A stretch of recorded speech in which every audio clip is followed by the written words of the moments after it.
Hello guys, welcome back to our channel. അപ്പോൾ ഇത് നമ്മൾ വിഷുവിൻ്റെ തലേ ദിവസത്തെ വ്ളോഗാണ്. അപ്പോൾ എല്ലാ ദിവസവും നമ്മൾ മോർണിംഗ് ആയിരിക്കും സാധനങ്ങളൊക്കെ വാങ്ങാൻ പോവുക. ഇപ്രാവശ്യം ഈവനിങ് ആണ്. അതാണ് ഏറ്റവും വലിയ തലവേദനയായത് തന്നെ സത്യത്തിൽ പറയാം. അപ്പോൾ നമ്മൾ ആദ്യം പോയിട്ട് ATMൽ ആവശ്യത്തിന് പൈസ എടുത്തു ഗൈസ്. അതിന് ശേഷം നമ്മൾ കഞ്ചക്കോടാണ് എപ്പോഴും പോവുക. പോകുന്ന സമയത്ത് തിരക്കെന്നാലും പറഞ്ഞാൽ പോരാ, ഒരു രക്ഷയില്ലാത്ത തിരക്ക്. കുറേ സാധനങ്ങൾ കിട്ടാണ്ടായി, അങ്ങനത്തെ കുറേ പ്രശ്നങ്ങളൊക്കെ വന്നു. നമുക്ക് ആവശ്യമുള്ള കുറേ സാധനങ്ങൾ എടുത്തു.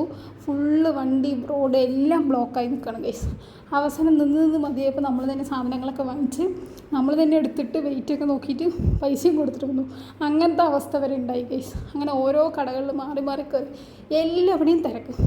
ചക്കയ്ക്കൊക്കെ എന്തുമാതിരി ഡിമാൻഡ് എന്ന് പറഞ്ഞാലും ഒരു ഒന്നൊന്നര ഡിമാൻഡ്. അതിന് ശേഷം പറ്റില്ല, പൂജയ്ക്കുള്ള സാധനങ്ങളൊക്കെ വാങ്ങിച്ചു. പിന്നെ പടക്കം, ഇതില്ലാതെ എന്ത് വിഷു.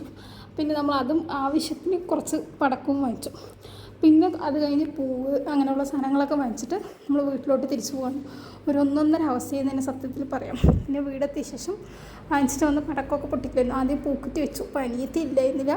ചെറുതായിട്ട് ചെറിയൊരു സെലിബ്രേഷൻ ചെയ്യാൻ വന്നിട്ട് അത് മാത്രം ചെയ്തു. ബാക്കിയുള്ളതൊക്കെ നാളേക്ക് എടുത്ത് വെച്ചു. കാരണം അവൾ വന്നിട്ട് എല്ലാവരും കൂടി ഒരുമിച്ച് ചെയ്യാമെന്നുള്ള മൈൻഡായിരുന്നു. അപ്പോൾ ഞങ്ങൾക്ക് വിഷു ദിവസമായിരുന്നു ഫുൾ ഓണ്. അപ്പോൾ വൈകിട്ട് ചീനിപ്പടക്കം പൊട്ടിക്കാൻ വേണ്ടിയിട്ട് ആവേശത്തോടെ നിൽക്കണം ഗൈസ്.